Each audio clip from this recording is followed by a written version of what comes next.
On the morning of December 21st, 1984, our family drove 300 miles through wind, rain, and sleet to get to O'Hare Airport in Chicago.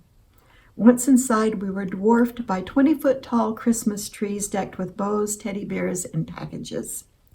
Everybody in the crowded airport seemed to be carrying something: backpacks, wrapped presents, skis, and small children.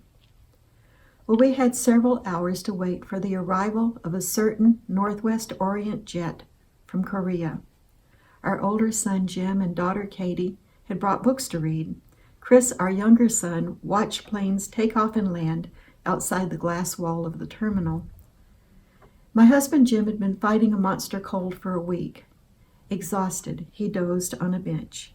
The plane was delayed, and then delayed again, long past its scheduled arrival time.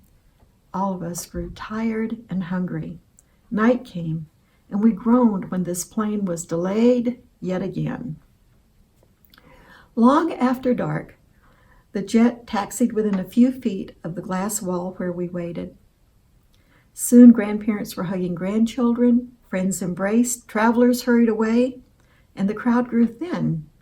Finally, a slightly built, elderly Korean gentleman climbed off with a round-faced, dark-haired, crying bundle. I held out my arms, and in the middle of one of the busiest airports in the world, on the busiest weekend of the year, our youngest child came into our family. Laura sagged against my shoulder and grew still and quiet, as if she knew she had come home. I couldn't see her face because she had slumped against me with her head turned away. So instead, I watched the faces of Jim and our children. They made a tight circle around the baby while they touched her hair and held her fingers and whispered, "She's beautiful. She is so beautiful." Nearby, an old woman tugged on her husband's sleeve, and they stopped at the edge of our circle. A young man with a pink mohawk haircut, many piercing spike collar around his neck, and a black leather vest paused and smiled shyly.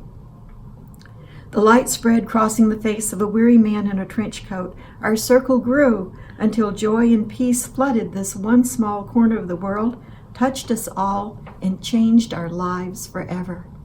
Merry Christmas.